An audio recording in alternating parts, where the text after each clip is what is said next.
Felix jíjí tí mo jí lónìí orin ayọ̀ ló ta mí jí tẹ̀sẹ̀ nínú mi dùn ẹ ò gbọ́ bí kí ló sì ń múnú mi dùn bí ó ṣe ròyìn ayọ̀ tí mo gbọ́ sétí lórí ẹni méjì sì kọ́ bí ó ṣe torí bàbá mi ká àtàtà tí ń sa ẹyẹ orí kádún lọ́wọ́ Adébísí ló wí mi ó ní gan lọ́jọ́ ìbí rẹ bàbá wa àtàtà ẹ gbọ́ ta ni mò ń wí bí ò sáfúrú yẹjọ́ ọkùnrin ogun mọ́gbọ́nà bí ọjọ́ kan rí bàbá wa kò bí òrùn kàtàrí Felix Samuel ọmọ ẹgbẹ́ kọ̀yà lóńdó ẹ̀gbin òǹlẹ́ o àpòsẹ́nì tó tọ́ asọ̀gbìnjọ bí ẹni gbìyànjẹ fórílẹ̀-èdè ajínrere tó gbóúnjẹ fẹ́gbẹ́gbà wo bọ̀ wálé bàbá olúwa ṣèyí tán bàbá olúwa dámilọ́lá olùkọ́ olúwa jù wọ́n òǹlẹ́ o bàbá Akíndèjì olówó orí Adébísí Kristiana ìwọ ní ké sí bọ́sì gbangba wa wọ́mọwọ́ igbó gẹ́gẹ́ àbó òbẹ́ ná mi lówó mi ń dán ṣùgbọ́n mo mọ̀ ọ́ délédélé afúnni tí kì í rojú ni ọ́ mo gbà lágbára olúwa ọ ò ní mọ sàárè yàyà àtọmọ lórúkọ Jésù olùgbàlà ó yá palúdà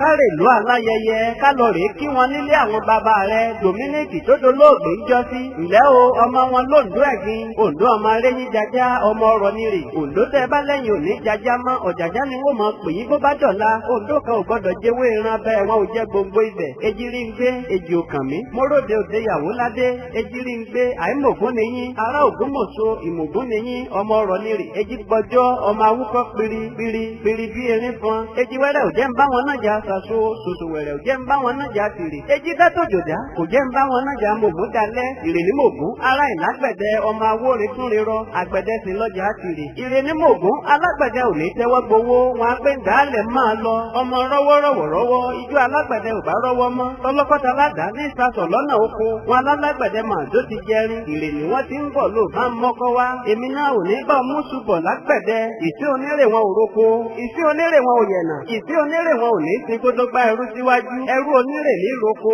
nílé baba tó bí ọlọ́mọ ìwọ̀fà onírè wọn arọ̀ gbàjà ọmọ bíbí onírè wọn rẹ̀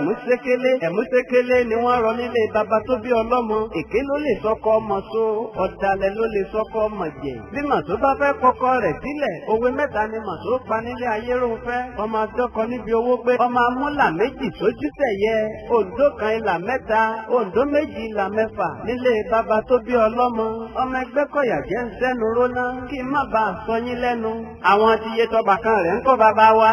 Richard Cray pẹ̀lú Margaret òun Rebecca tó fi má Godwin òun Victoria ń wò gbàgbé ikú tó yáwó ò ní yà yín nípa lórúkọ Jésù olùgbàlà abẹ́ ọlọ́kùnrin òjọ ni lójú bàbá wa igi jẹ́gẹ́dẹ́ ọjọ́ sí dìbò òjì kánrin bàbá Akíndèjì ọ̀lẹ́ o bàbá wa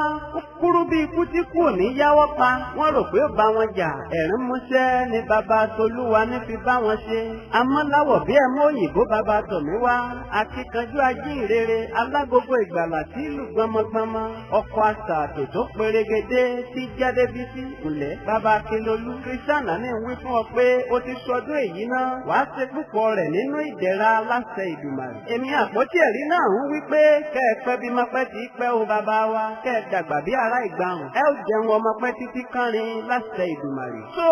àdùbí mo dánu dúró ní iná àpótí ẹ̀rí Olódùmarè lónìí happy birthday bàbá wa Felix Samuel ọmọ ẹgbẹ́ kọ̀yà ẹ jáde lọ rèé fáyé ó dára ká mọ̀ káyé ọjọ́ wa ìgbàlà pípé ń bẹ nínú Jésù Kristi.